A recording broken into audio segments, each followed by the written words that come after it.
Welcome to College Admissions Toolbox, giving you the edge you need to get into the colleges of your dreams, with your host, Steve Schwartz. That's me.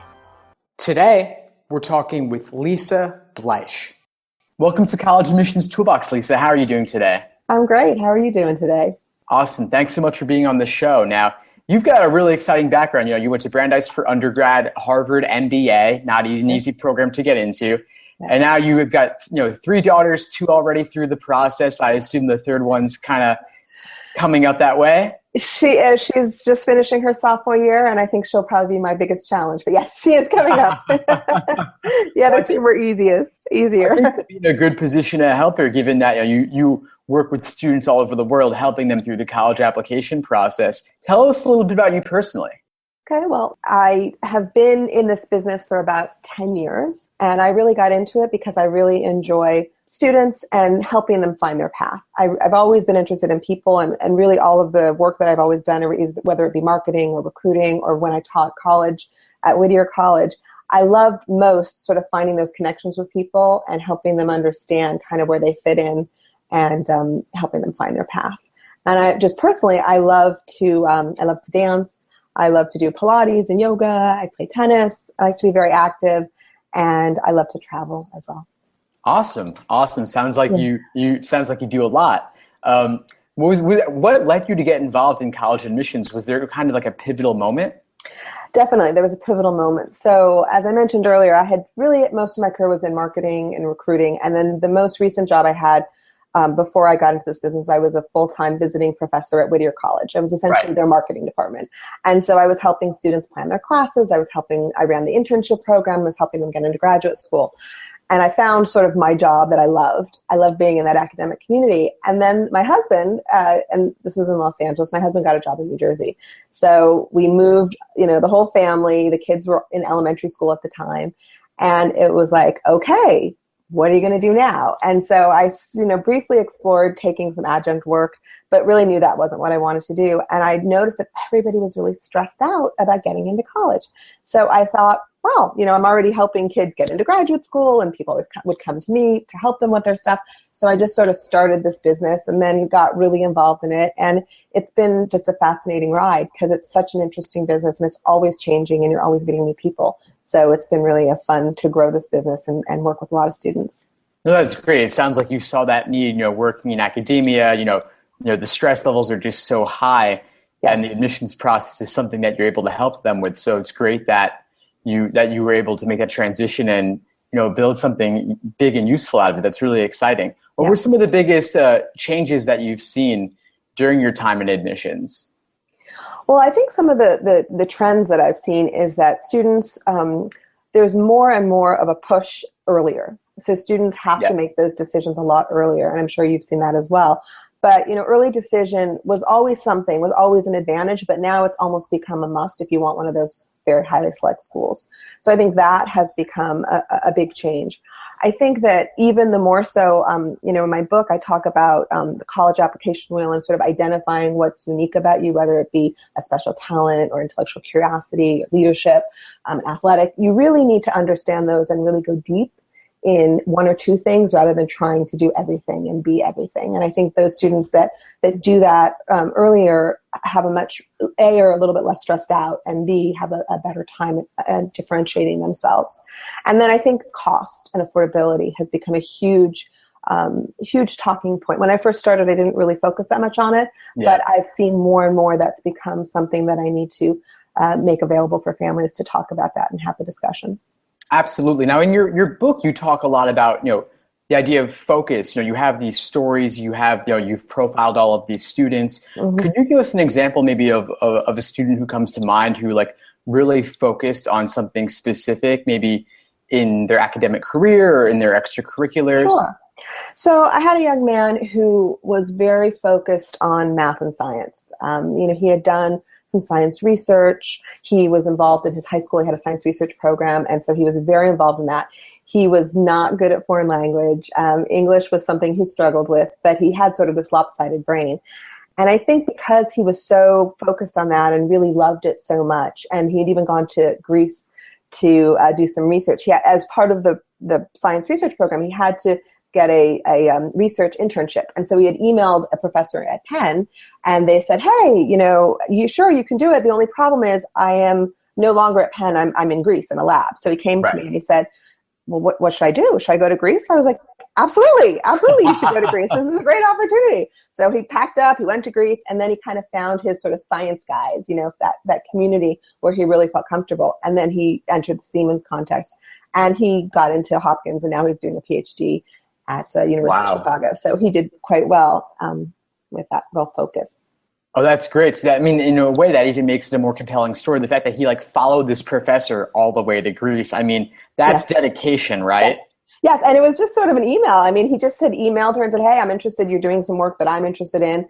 Can I work in your lab? And she was, very open to it. And he was finishing his junior year in high school, so it wasn't like he had had a lot of experience to date. No, that's such a useful tip. Just hearing that story. So many of the most amazing opportunities come about not from replying to some advertised job or internship, but just seeking out an opportunity that doesn't even exist. As far as, any sort of listing would have you believe. It's something you have to seek out and kind of create. Exactly. Yeah, taking that initiative and just, reaching out, because you never know who's going to say yes. Absolutely. That's so true. One of the things we love on College Admissions Toolbox are stories. Could you take us to the moment in time of the worst moment you've seen a student experience in the college admissions process? And, we'll talk about some of the lessons we could learn from that. Sure. So about 4 years ago, I was working with a client who was a very, very strong student all around. She sort of was involved in the jazz band and she was involved in track, and she was a straight A student, honors, AP. Everything was really strong. Her test scores were pretty strong. Critical reading was a little bit lower, but nonetheless still strong. And so she had applied early action to Yale and got deferred. And then she cast a wide net and applied to a number of other highly select schools. But of course, thankfully, she also applied to some of her likelies and safeties. And one of those was Penn State Schreier's, which is the honors college. Now, not to say Schreier's is a likely or a safety, because it's a really competitive school. However, she got in there and she got into Tufts. She got into a bunch of other schools. She got into Berkeley. And then she was deciding between Tufts and Schreier's. That's what she had narrowed it down to. So she went to Tufts. She comes to me. She says, I love Tufts. I'm so excited to go. And then I said, that's great. And then the next call I get is, Lisa, I really want to go to Tufts, but now my parents are saying that they won't pay for it. Oh, no. They don't see the value. And that we had always had the discussion about cost. I always had that with all my clients, and it was never part of the discussion. So she's like, can you convince them that there's a value of Tufts over Schreier's? And so I said, okay. So I had the conversation with her. I had the conversation with the parents. And I could absolutely see their point. You have to place value. And because they were from from Britain, they didn't see, they were willing to pay it for an Ivy League, but they weren't willing to pay it for Tufts. Nothing against Tufts. It was just in their mind. Right, the brand name. See that Schreier's honors, which is an outstanding program, was going to be anyway a disadvantage to her than going to Tufts. And she ultimately wanted to go to medical school. There was nothing really to do. And so she ended up going to Schreier's, and thankfully it was a great experience for her. She thrived. She got research opportunities. She traveled. She did everything, took advantage of everything, as I knew she would, because she was just that type of a girl. But at the time it was sort of this, she felt betrayed, because she said, but we never talked about money before. Mm-hmm. And so I think the lesson, and I always do this with clients, is I say, look, as a family, you have to have a conversation about cost and value, and before you get the decisions. So there will be some schools that you as a family say, we're going to go no matter what. We'll figure it out. We'll find a way. And then there's going to be some schools that are like, well, this is a great school, but I'm not willing to pay full freight for it. So if you get the money, whether it be merit or need-based aid, you can go. But if you don't, not happening. And then, of course, there's the financial safeties, where you can go no matter what. And of course, Schreier's in that case was that. And she also got a little bit of money. So I think that's the lesson for that one. And then also just have a very wide net, because you never know what's going to come in as the contender if you're not committing to an early decision school. And then finally, you can be happy anywhere. Yeah. And you could succeed anywhere. And this girl absolutely, she took it, she took the bull by the horns, and she just took advantage of everything, and she never looked back. No, it's amazing that she was able to do that.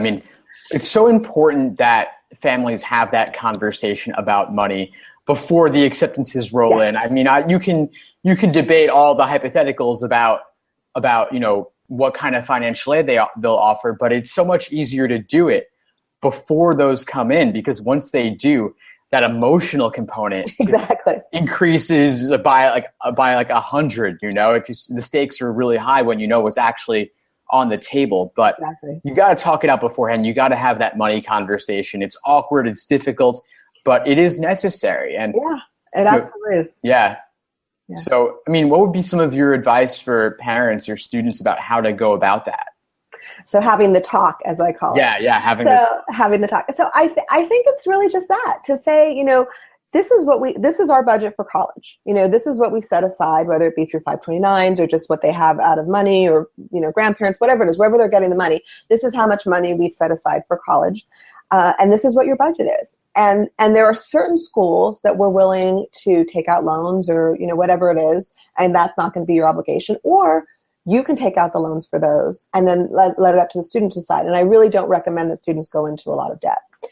And if you have that conversation beforehand, then you can also understand as a family, as parents, to figure out what your expected family contribution is. Because if there is some need component, meaning aid that would be awarded based on your ability to pay as a family, then you could target schools that meet that full demonstrated need. And sometimes you actually end up paying less money than a public school, because they might give you more need-based aid. But if need isn't going to come into play, then you have to look at merit. And so that's money that's given to you based on your merit. And it's usually students who are in the top, 10 to 15% of an incoming class, depending on the school, if they give that money. So as long as the family and the student knows sort of what the parameters are, I've never really seen students, sometimes they're upset, but most of the time they can accept that information if the conversation, the dialogue happens. And then it just makes the process so much easier and more strategic in the way you approach it. No, absolutely. And even if you're a student, I don't think students should be afraid to be the ones to initiate that conversation. Yeah. If the parent doesn't take charge on that, it's obviously you're going to college, there are costs associated. Let's talk about it now so we can figure out what's reasonable and what we can actually achieve. Right. One tidbit you said that I really liked was the idea that a private college could actually be cheaper than a public one, depending on what kind of aid they might be offering. Sometimes they really want to grab you.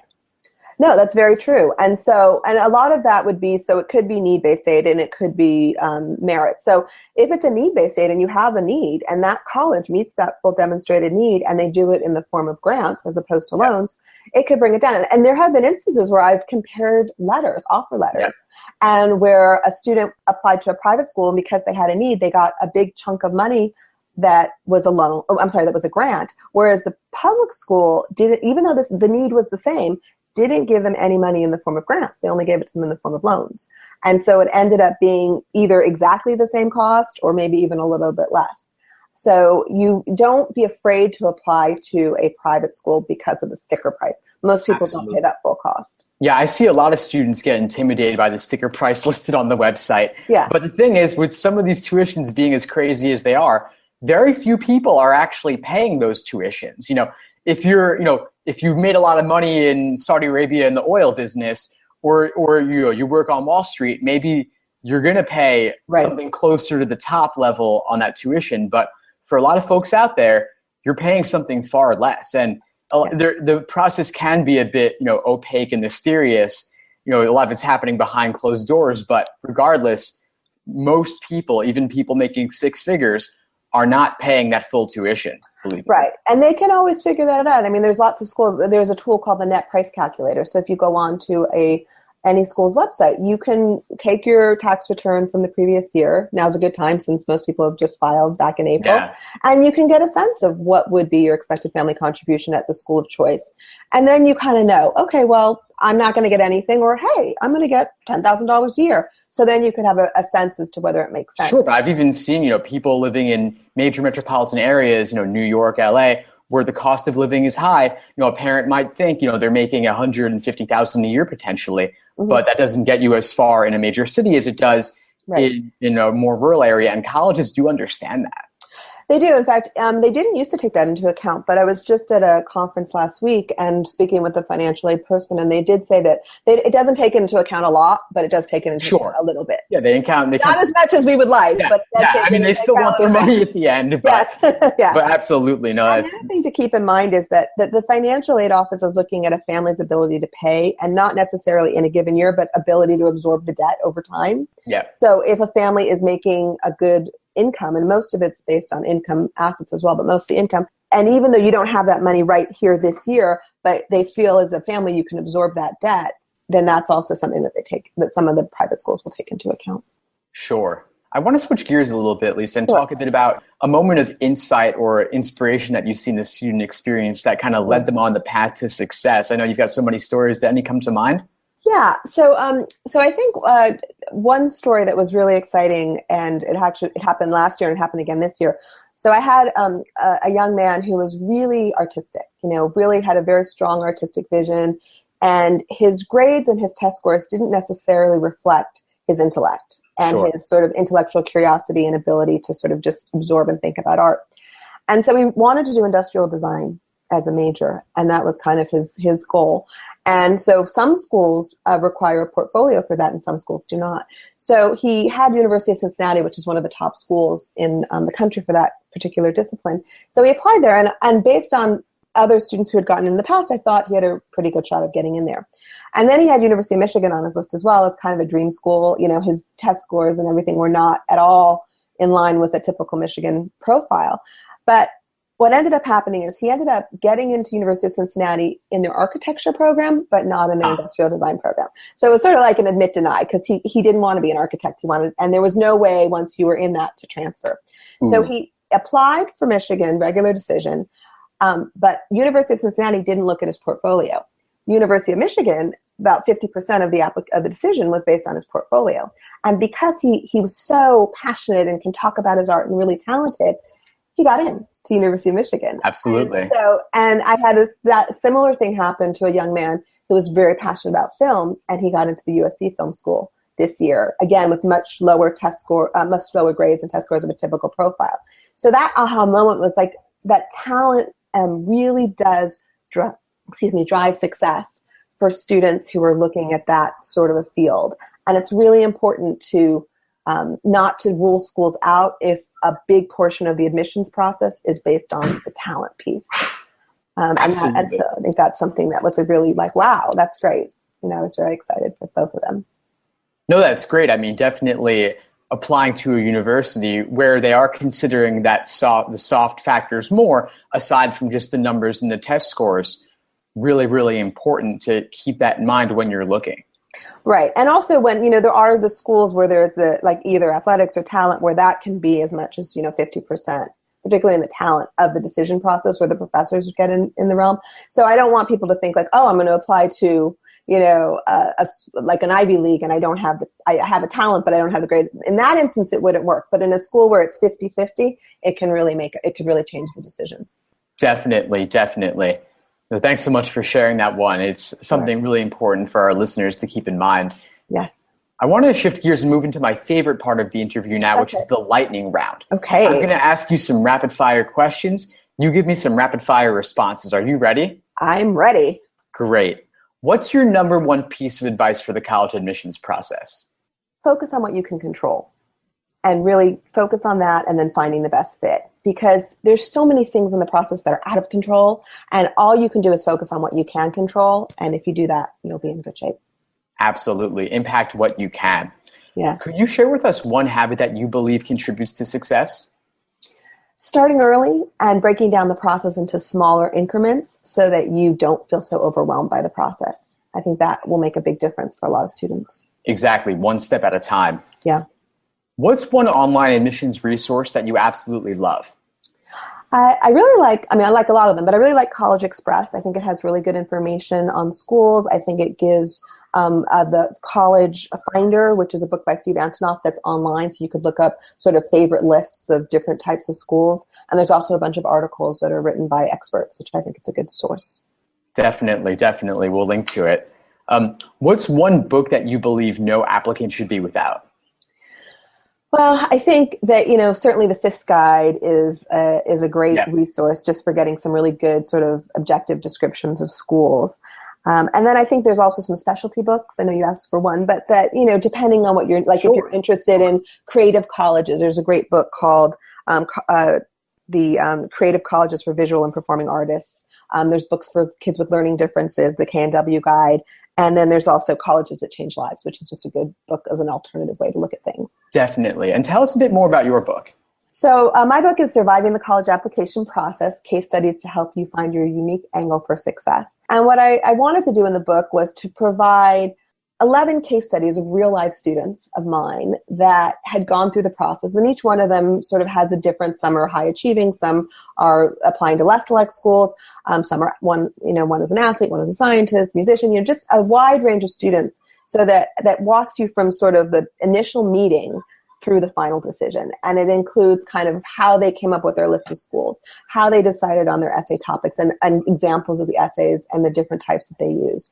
And I think by doing that, it makes it really easy to read because you could sort of identify pieces of you in each of the students. And the other thing that's a real hallmark of the book is I created something called the College Application Wheel. And that really helps students, it provides a framework for students to sort of think about where they stand with regard to finding their strengths and what would be their angle for getting into a school. Well, this is great, Lisa, because you're giving students both the tools they need to apply, and you're also giving them plenty of examples to look at. You said how many? 11, right? 11. There's 11 case studies, yes. No matter what kind of student you are, you're going to find someone in this book who you really identify with. So I think that's something. Right. And I don't know if you're going to put it on your website, but I provided you a link where someone can download a free case study if they want. So. Oh, great. Yeah, we'll absolutely link to the book. We'll link to the free case study, all of that in the show notes for this episode. Great. Thanks so much for joining us, Lisa. Where can folks find you online? You could find me at collegeboundmentor.com, and I also have a blog that's called survivingthecollegeapplicationprocess.com, and also a college visit blog. But all of those can be linked from my website. I'm on Twitter at Lisa Bleich and at Facebook, College Bound Mentor. Great. Lots of places for folks to check out your stuff and get some free tips. Great. Thank you again, Lisa. You've given us so much useful knowledge and so many great stories. Take care. Thank you. It was a pleasure. Back when I was applying to college, I had a mentor who helped me a ton with my college essays. He gave me some great advice that helped me make sure I was answering the key questions that admission officers are asking themselves. And with his help, I was able to significantly improve my rough drafts and submit an effective college essay in the end. It's one of the main reasons I ended up getting into Columbia. And in my conversations with admission officers since then, they've told me several of the key questions they're asking themselves as they read your college essays. I just want to share a couple of them with you now. One of the big ones they ask is, are you involved in your activities because you actually enjoy them, or are you just doing them because you want to get into college? They're also asking if you've gone outside of your high school classes to learn and do research on your own. Another big thing they look to ask themselves is, have you demonstrated an ability to overcome difficult circumstances and distractions in order to succeed? They also want to know if you have the focus and the commitment and the drive to get through college, because it's going to be tough sometimes. These are just a couple of them, but in my premium college essay course, we'll help you make sure you're answering all these questions and many other ones that college admission officers are asking themselves as they review your college essay. You can sign up to get access at collegeadmissionstoolbox.com/essays.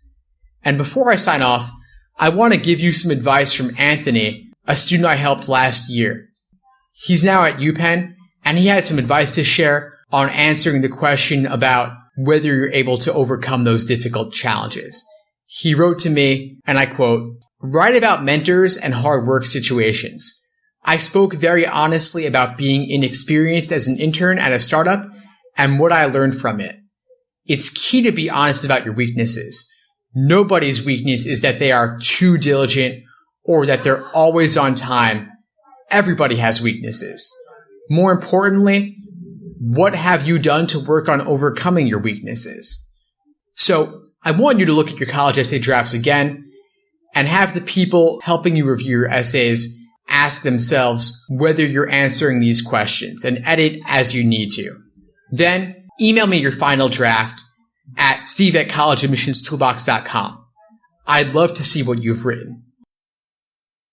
Thanks for listening to College Admissions Toolbox. Head over to www.collegeadmissionstoolbox.com to get more free tools and resources that will help you get into the colleges of your dreams.